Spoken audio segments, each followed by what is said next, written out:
네, 우리 직장인들이 항상 궁금해하는 질문이 있죠.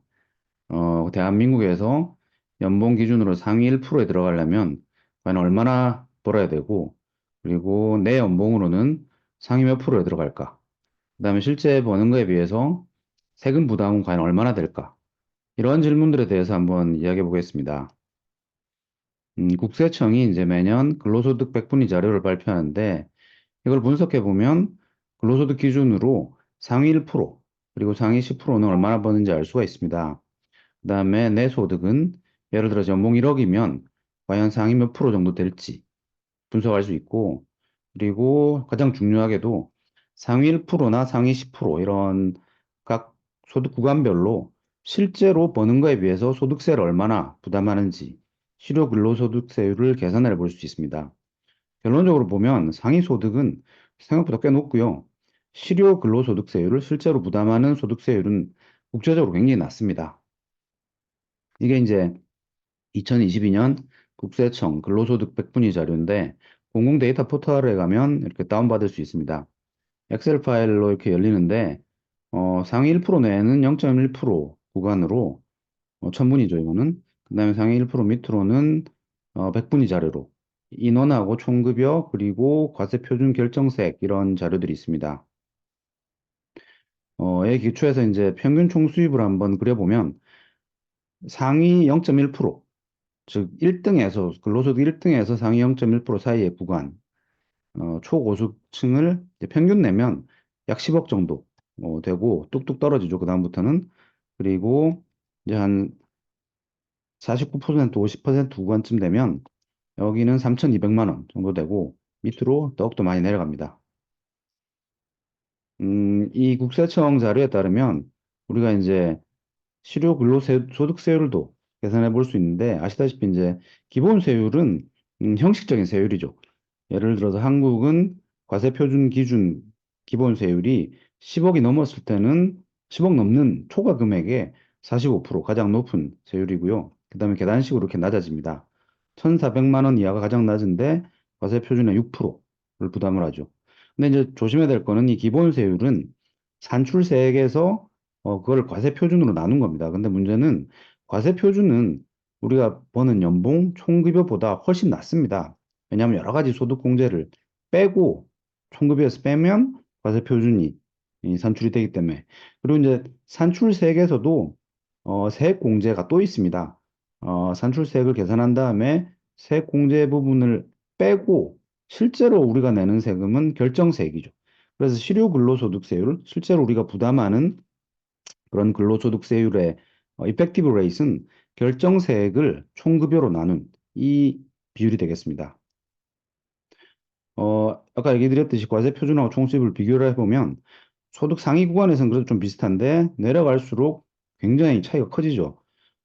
상위 30% 정도 되는 구간에서 실제로 총수입에 비해서 과세 표준은 절반밖에 안 됩니다. 그래서 이 과세 표준을 기준으로 사실은 기본세율을 적용을 하기 때문에 실효소득세율은 기본소득세율에 비해서는 훨씬 낮아지게 되는 거죠. 자, 아까 얘기 드렸듯이 공제를 보시면 비과세소득 같은 이제 예를 들어서 식대 같은 비과세소득을 연봉에서 빼고 총급여액이 이제 아까 얘기 드린 가장 전체 소득을 보여주는 그런 국세청 자료에서 데이터였는데 여기서 기본적으로 근로소득 공제를 뺍니다. 그걸 빼고 나서 근로소득 금액이 나오는데 거기다가 종합소득 공제, 예를 들어서 인적공제, 연금, 건강, 고용보험료 공제, 주택자금 공제와 같은 여러 가지 종합소득 공제를 빼고 그걸 빼고 나면 이제 과세 표준이 되는 거죠. 그 과세 표준에서 아까 얘기 드렸듯이 기본세율을 적용하면 이제 산출세액이 나오는데 거기서 또 세금을 더 빼줍니다. 예를 들어서 연금 계좌, 의료비, 교육비, 자녀세액 공제와 같은 세액 공제가 있습니다. 이걸 빼고 나야지 결정세액이 나오기 때문에 내가 마지막으로 최종적으로 내는 세금이 결정세액이죠. 그래서 그 결정세액을 총급여로 나눈 것을 우리는 실효소득세율이라고 계산을 하는 거죠. 자, 이렇게 이제 얘기를 하고, 그 다음에 실제 데이터를 분석해 보면, 먼저 왼쪽은 이제 각 구간별로 평균 총수입을 보여주는데, 제일 많이 버는 분들, 상위 0%, 1등에서 0.1% 사이에 평균 소득은 약 9억 9천, 꽤 높죠.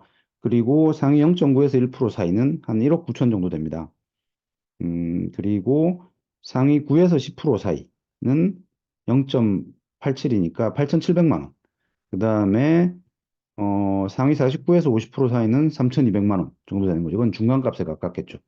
근데 실효소득세율을 계산해 보면 제일 높은 구간 상위 0%에서 0.1%는 약 36%, 꽤 많이 냅니다.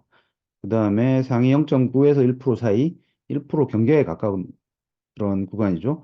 이분들은 19% 정도 내고, 근데 이제 상위 19에서 20% 되는 상위 20% 경계에 가까운 그런 분들은 아까 총급여가 6,200 정도 된다 그랬는데 한국에서 6천만 원 넘게 벌으면 실제로 상위 20% 거의 끝자락에 걸칠 수가 있는 거죠. 근데 실제 부담하는 실효소득세율이 4.6%밖에 안 됩니다. 굉장히 낮죠. 그리고 이제 아까 얘기 드렸듯이 총수입이 만약에 1억이면, 내 연봉이 1억이면 어디 들어가냐면 근로소득 기준으로 약 상위 6%에서 7% 사이에 들어갑니다. 그 다음에 2억을 벌어야 0.8%에서 0.9% 사이 구간에 들어간다는 걸 알 수가 있습니다. 평균값도 내볼 수 있는데, 어, 구간을 합쳐서 평균을 낼 수가 있죠. 그래서 상위 1% 평균은, 근로소득이 3억 3천, 그다음에 상위 10% 평균은 약 1억 3,500 정도 됩니다.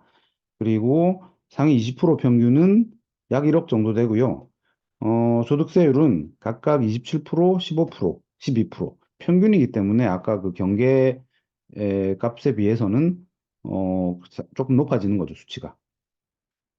그래서 그걸 정리해 보면 결론적으로 말하자면 한국에서는 고소득층도 실효소득세율은 굉장히 낮다라고 말씀드릴 수가 있겠습니다. 상위 1% 평균이 아까 3억 3천을 버는데 종급여로 27%, 어, 상위 10% 평균은 15%지만 상위 10% 경계는 이제 그 윗구간과 아랫구간을 합쳐가지고 평균을 내면 되겠죠. 그 경계는 약 8,500만 원 정도 되는데 실효소득세율은 7.5% 정도 되고요.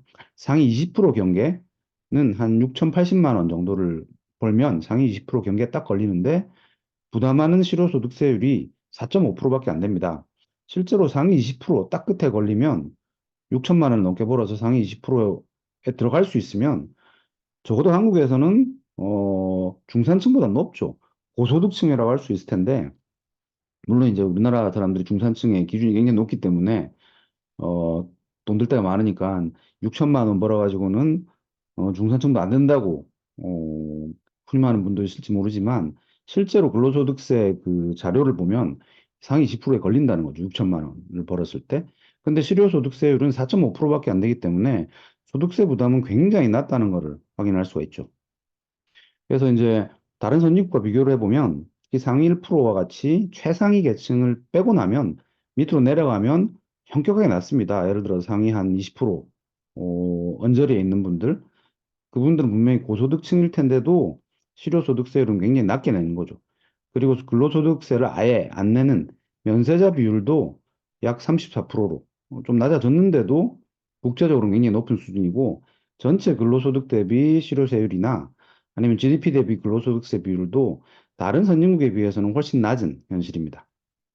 근데 실제로 이제 OECD에서는 노동자의 그런 스테이터스, 독신인지 결혼을 했는지, 뭐 아이가 몇 명 있는지, 이런 기준에 따라서 평균 임금 몇 프로와 비교를 해서, 각국별로 근로소득세 실효세율을 발표를 하는데, 예를 들어서 이제 독신 노동자, 평균 임금 100%를 버는 독신 노동자를 보면, 한국은 약 6.6%라서 OECD 평균 15%에 비해서 훨씬 낮다는 것을 알 수가 있죠.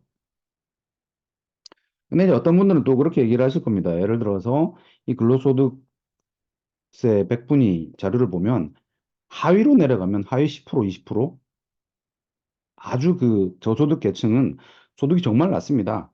하위 10%는 정말 1,000만 원도 못 버는 분들이 아주 많기 때문에 그런 분들은 사실은 뭐 파트타임이 있을 수 있고 그다음에 뭐 일시적인 노인 일자리 이런 것도 있을 수 있기 때문에 이런 분들은 사실 빼고 계산을 해야 맞지 않느냐라고 얘기를 할 수가 있죠. 실제로 이제 한국의 2022년 최저임금으로 연봉을 계산하면 약 2,300만 원이 되는데, 물론 최저임금도 못 받는 분도 조금 있기 때문에, 예를 들어서 이제 하위 25% 경계가 연간 근로소득이 약 1,850만 원인데 이분들을 빼고 분석을 해볼 수도 있죠. 그러면 이제 하위 25%, 4분의 1을 빼고 위에 4분의 3만 가지고 분석을 해보면 왼쪽이 이제 총수입인데 이 4분의 3의 데이터만 가지고 사실은 구간을 잘라보면 0.1%, 1% 이런 식으로 안 나오고 0.13%뭐 이런 식으로 사실 좀 더 구간이 넓어지죠.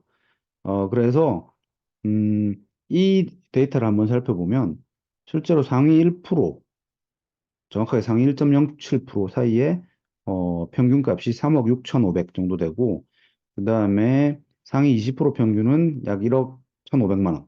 그래서 확실히 그 이전 모든 데이터를 아주 저소득층을 포함했을 경우보다는 조금 높게 나옵니다. 그리고 실효소득세율도 상위 1% 평균은 28%, 그 다음에 상위 10% 평균은 20%, 그 다음에 상위 한 20% 경계에 걸리는 구간은 여전히 한 5.9% 이런 식으로 약간 더 높게는 나오지만 그래도 음, 소득이나 그리고 실효소득세율이 그렇게 많이 높아지는 건 아니다라는 걸 확인할 수가 있겠습니다. 근데 이제 소득에는 근로소득만 있는 게 아니죠. 사실은 뭐 사업을 해서 버는 자영업자들이 많으시니까 사업소득이나 아니면 이자나 배당 같은 금융소득, 그리고 부동산 임대했을 때 받는 임대소득까지 이런 것들은 이제 소득이라고 그러는데 이런 종합소득을 모두 합한 것이 근로소득과 합하면 통합소득이 됩니다. 근데 통합소득은 확실히 인원수가 늘어나죠. 아까 근로소득만 한 약 2천만 명 정도 됐는데 2022년 오른쪽 그래프를 보시면 통합소득은 2,600만이 넘기 때문에 약 30%더 많고요. 재밌는 거는 이제 이 통합소득 기준으로 하면 최상위층은 근로소득 최상위층보다 훨씬 더 많이 법니다. 왜냐하면 금융소득 같은 경우는 이재용 회장은 1년에 약 3천억 정도를 배당을 받기 때문에 압도적으로 높은 그런 소득은 사실은 금융소득에서 나오는 거죠. 그리고 이제 최하위층은 더 낮습니다. 왜냐하면 장사를 하시는 분들은 경기가 안 좋으면 진짜 마이너스, 적자를 볼 수도 있고 소득이 아주 낮을 수도 있기 때문에 그래서 중위값을 계산해 봐도 근로소득보다 낮게 나옵니다. 분포도 훨씬 넓게 나오고요. 한번 계산을 해보면 평균값을 보면 근로소득 100% 전체를 보면 약 4,200만 원. 이 평균값이고 중간값은 약 3,130만 원인데 통합소득으로 봤을 때는 평균값이 약 4천만 원이고 중위값은 약 2,800만 원 정도로 났습니다. 근데 재밌는 거는 어, 최근 한 5년 동안 통합소득에서 아주 상위 계층, 최상위 소득 계층의 증가율이 상대적으로 높았습니다. 뭐 0.1%나 1% 이런 아주 고소득층. 그래서 최근 5년 동안은 확실히 통합소득에서 최상위 집중도가 높아져서 약간 우려할 만하다라고 얘기를 할 수가 있겠죠. 근데 이제 국세청은 이 통합소득은 근로소득하고 다르게 100분위, 1000분위 자료를 발표를 안 합니다. 그래서 오른쪽에 그래프는 민주당 국회의원이 뿌린 보도자료에서 갖고 왔는데 이런 식으로 사실은 통합소득도 개인적으로 사실은 분석을 하면 훨씬 더 많은 것을 알 수가 있을 거기 때문에 앞으로 국세청이 통합소득도 근로소득처럼 100분위 자료를 홈페이지에서 발표를 했으면 좋겠다라는 생각이 드네요. 예, 오늘은 한국인들은 과연 얼마나 벌고 특히 고소득 계층은 그리고 실제로 버는 것에 비해서 세금은 얼마나 낼까라는 질문에 관해서 살펴봤습니다. 결과적으로 생각보다 고소득층 많이 벌고 그리고 생각보다 실제로 부담하는 실효소득세율은 굉장히 낮다라는 걸 알 수가 있었습니다. 이런 현실을 잘 이해하는 것이 앞으로 이제 고령화가 진행되고 복지를 위해서 사실은 정부 재정이 점점 더 많이 필요할 거니까 과연 우리도 이제 이런 변화에 따라가려면 실제로 증세와 같은 노력이 필요할 텐데 실제 현실에서는 적어도 근로소득세율 같은 부분은 실제 부담하는 실효소득세율이 굉장히 낮다라는 거를 알 수가 있었기 때문에 이런 부분들을 좀 더 높이기 위한 그런 노력들이 굉장히 활발하게 진행이 됐으면 좋겠다는 생각을 해봅니다. 예, 감사합니다.